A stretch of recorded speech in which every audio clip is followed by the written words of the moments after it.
With J.D. Vance. Listen, J.D. Vance is a phony.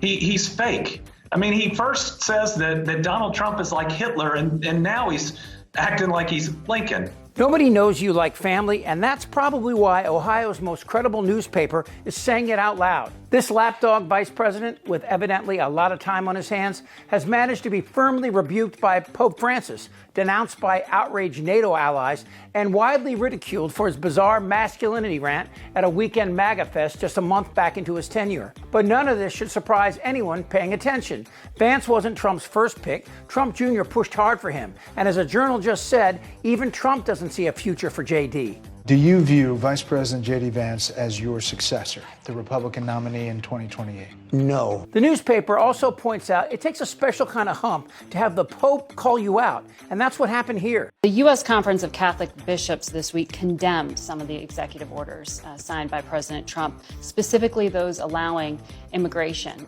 and customs enforcement to enter churches and to enter schools. Do you personally support the idea of conducting a raid or enforcement action in a church service, at a school? Well, let me address this. Of course, if you have a person who is convicted of a violent crime, whether they're an illegal immigrant or a non-illegal immigrant, you have to go and get that person to protect the public safety. That's not unique to immigration. But let me just address this particular issue, Margaret, because as a practicing Catholic, I was actually heartbroken by that statement.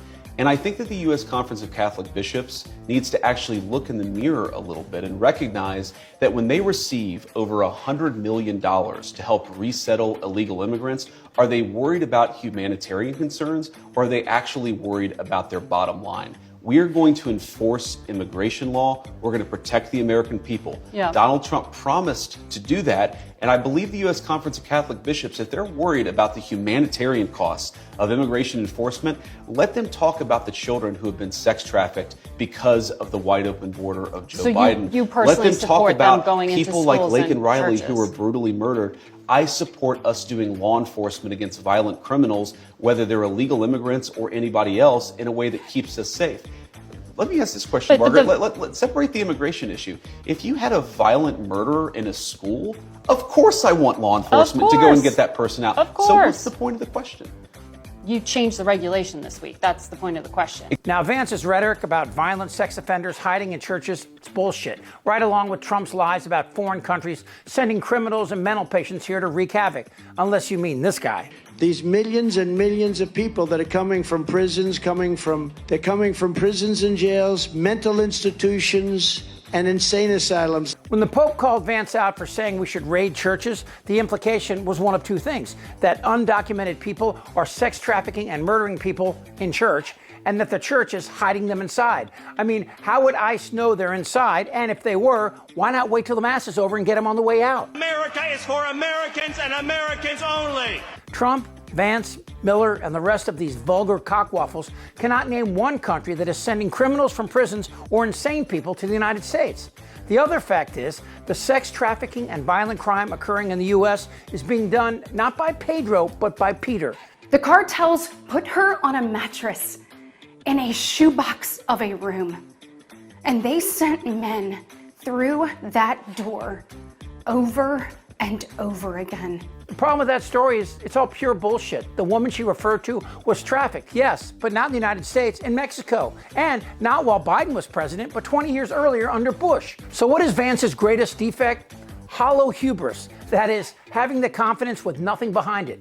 As the Journal points out, Vance is the shameless election denier in service to an authoritarian regime, lawlessly dismantling a democratic republic, who had the towering audacity and historical blindness to lecture this European audience on democracy while he genuflects to Trump. The address accused mainstream European politicians of failing to control immigration and then eroding free speech by muzzling far-right anti-immigration parties. The threat that I worry the most about vis-a-vis Europe is not Russia, it's not China, it's not any other external actor. And what I worry about is the threat from within.